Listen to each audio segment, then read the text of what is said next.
소아과 오픈런이요? 뭐 없는 얘기는 아닙니다. 저희 소아과에도 오픈런이 있긴 있어요. 아침에 출근하면 대기실에 이제 아이들과 보호자분들이 기다리는 모습을 볼 수 있죠. 근데 뭐 저희 소아과는 오픈 전부터 문을 열어드리니까 오픈런을 굳이 하실 필요가 없으시죠. 사실 요즘은 똑딱이라는 접수 앱이 있어서 집에서 접수를 하면 대기 순서까지 알 수 있어요. 그래서 뭐 진료 볼 때쯤 돼서 이제 내원을 하면 되는 거기 때문에 크게 오래 기다리지 않고도 진료를 볼 수 있는 그런 시스템이 또 있습니다. 그래서 굳이 뭐 오픈런을 할 필요가 없죠. 만약 오픈런을 한다고 해도 아침에 그 쌓여있던 환자 수가, 대기 환자 수가 뭐 하루 종일 가느냐? 그건 아닙니다. 아침에 이제 등교, 등원 시간 전에 9시부터 10시 사이에 한 번, 그리고 하원과 하교가 이루어지는 오후 4시 이후에 또 한 번, 그렇게 두 번의 피크 타임을 제외하고는 뭐 대체로 여유롭습니다. 그리고 오픈런이 뭐 1년 내내 있느냐? 그것도 아닙니다. 소아과는 성수기와 비수기가 아주 극명하게 나뉘거든요. 3월 중순부터 5월 중순, 그리고 9월 중순부터 12월까지 이렇게가 성수기라서 그때 좀 집중적으로 환자가 많고 나머지 기간에는 뭐 대체로 여유롭습니다. 그러면 왜 오픈런을 할까? 그 이유는 단순합니다. 그냥 원하는 병원에 원하는 선생님께 원하는 시간에 진료를 보기 위해서 줄을 서는 거예요. 단지 그것뿐입니다. 샤넬백 사기 위해서 백화점 오픈 전부터 줄 서 있는 게 그게 뭐 어디 가서 가방을 살 데가 없어서 그러고 있는 겁니까? 아니죠. 그러니까 샤넬백 그 중에서도 이제 인기 있는 몇몇 모델이 다 팔리기 전에 그 가방을 사기 위해서 자기가 원하는 가방을 사기 위해서 줄을 서는 거예요. 아, 그리고 맛집에서 줄 서는 게 가서 사 먹을 식당이 없어서 줄을 서는 겁니까? 그냥 맛있다고 소문난 그 집에 나도 가서 먹어보고 싶어서 가서 줄 서는 거예요. 그러니까 소아과 오픈런 때문에 의대 정원을 확대해야 된다는 논리는 샤넬백 오픈런 때문에 가방 수급을 늘려야 된다. 맛집에 줄 서는 것 때문에 식당을 늘려야 된다는 논리와도 다를 바 없습니다. 소아과 오픈런 이슈가 화제가 된 게 아마 작년 가을 무렵이었던 것 같아요. 근데 사실 작년은 좀 특수한 해였습니다. 코로나 기간 동안에는 우리가 다 마스크를 쓰고 지냈기 때문에 코로나 이외의 각종 전염성 질환들이 모두 감소했었습니다. 극히 적었어요. 하지만 거리두기가 해제되고 마스크를 벗고 지내게 되면서 작년 한 해 동안은 정말 각종 전염성 질환들이 폭발적으로 증가한 좀 특수한 해였습니다. 독감을 비롯해서 메타유모, 파라인플루엔자, 아데노, 그리고 RSV 같은 바이러스들이 서로 번갈아 가면서 유행을 하는 통에 병원마다 좀 환자가 좀 많았던 그런 특별한 한 해였습니다. 그런 특수한 해, 그것도 가장 성수기, 그것도 이제 의원도 아니고 아동병원에서 일어난 그런 오픈런 장면을 언론에 대대적으로 보도를 하면서 거기에 덧붙여서 의대 정원을 확대해야 된다. 이런 주장을 펼친 거죠. 사실 그건 소아과 오픈런 때문에 의대 정원 확대 정책을 추진했다기보다는 원래 정부가 추진하려고 했던 의대 정원 확대 정책에 그냥 소아과 오픈런 이슈를 일부러 만들어서 갖다 붙이는 거에 불과해요. 역사적으로 봤을 때도 그 유래를 찾아보기 힘들 정도로 졸속으로 추진되고 있는 이 의대 정원 확대 정책에 하필이면 소아과 오픈런 이슈가 이용되었다는 점에서 소아과에 몸담고 있고 소아과 의원을 운영하고 있는 소아청소년과 전문의 입장으로서는 정말 붕괴하지 않을 수 없습니다. 근데 그보다 더 화나는 일을 뭔지 아세요? 저를 비롯하여 이 필수 의료에 종사하고 있는 의사들에게 낙수과라는 오명을 뒤집어 씌웠다는 사실입니다. 정부에서는 그렇게 주장하죠. 만약에 의대 정원을 늘려서 의사 수가 증가하게 되면 뭐 일부 인기과에 좀 몰리더라도 거기에서 밀려나는 잉여 의사들은, 그러니까 나머지 의사들은 필수 의료라도 할 것이다. 그렇게 그런 터무니없는 주장을 펼치고 있습니다. 그게 무슨 망발입니까? 그러면 지금 필수 의료에 종사하고 있는 의사들은 할 게 없어서 이거 하고 있는 겁니까? 사명감을 가지고 나름의 의미와 가치를 부여하면서 필수 의료를 지키고 있는, 고군분투하고 있는 그런 의사들에게 깊은 모욕감과 절망감을 느끼게 했습니다. 실제로 자괴감을 느낀 필수 의료 의사들이 현장을 떠나고 있습니다.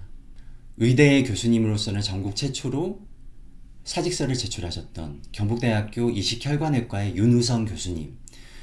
저도 경북대학교 출신이기 때문에 그분과 친분은 없습니다만은 그분의 존재를 알고 있습니다. 사실 이식혈관외과는 이름도 생소하지만 전국적으로 따져봤을 때도 하시는 분들이 몇 안 되는 정말 드물고 귀한 분야입니다.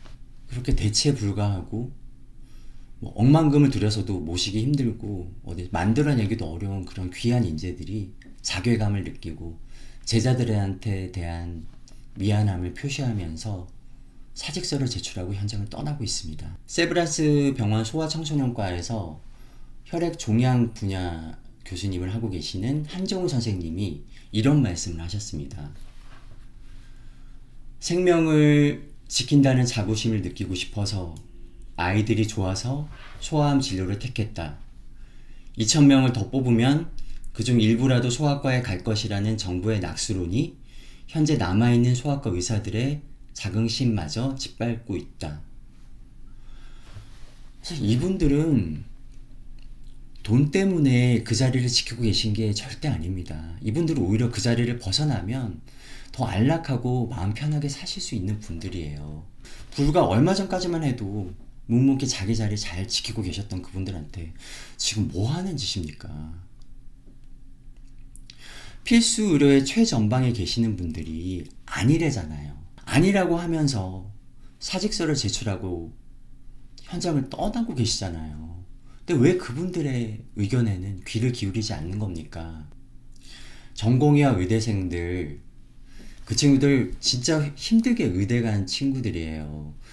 제가 의대에 입학했던 90년대 중반하고 최근 10년 정도의 기간 동안 의대 입학 성적은 진짜 비교할 수 없을 정도로 높아졌죠.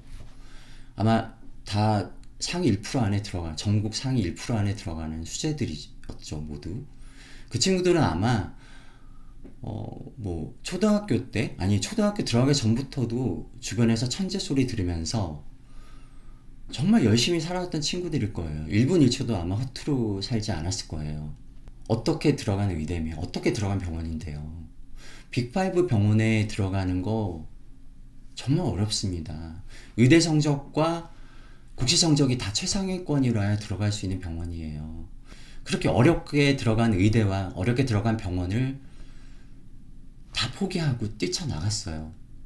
자신의 꿈과 삶에 누구보다도 애정이 깊었을 그 친구들이 모든 걸 포기하고 뛰쳐나갔을 때는 뭔가 이유가 있는 건 아니겠습니까? 그런데 왜 그 친구들의 의견에는 귀를 기울여주지 않고 그 친구들을 밥그릇 때문에 환자 버리고 도망간 악마들로 몰아붙입니까?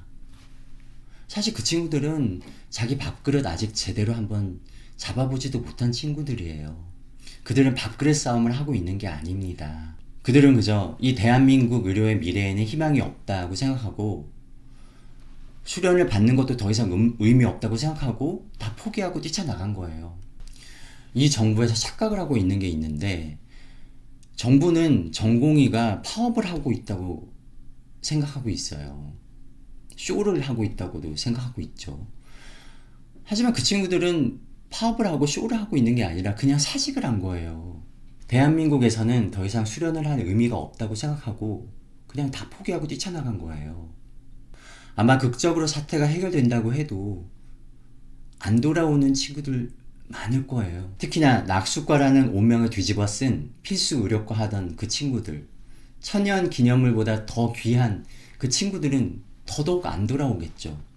설득하고 달래도 모자랄 판에 이 정부는 각종 명령과 협박을 쏟아부으면서 쥐잡듯이 몰아붙이기만 했어요. 사직서 내도 안 받아줘. 딴 데 가서 일도 못하게 해. 사직도 안 시켜주면서 월급도 안 줬잖아요. 전공의들 중에서는 결혼한 친구들도 많아요. 어린 아기를 키우고 있는 젊은 엄마 아빠들이 많다고요. 그런데 그 친구들이 극심한 생활고를 겪고 있습니다.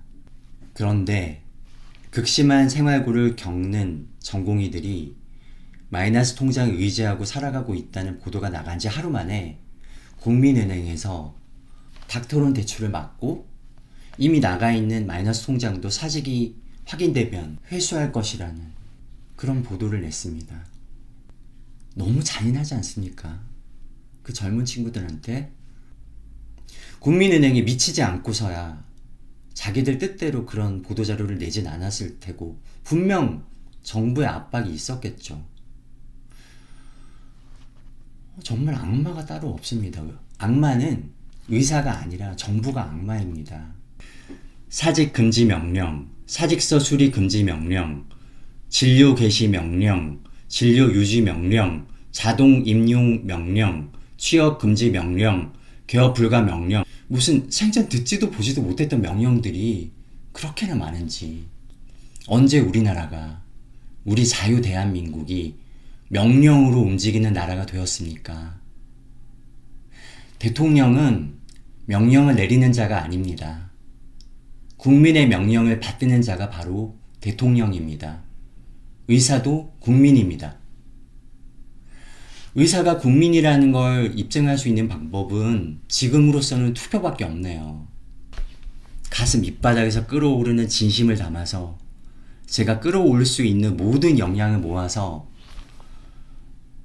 그렇게 준엄한 무게를 실어서 한 표 반드시 행사하겠습니다. 그것밖에 할 수 없는 제 자신이 좀 안타깝고 부끄럽습니다.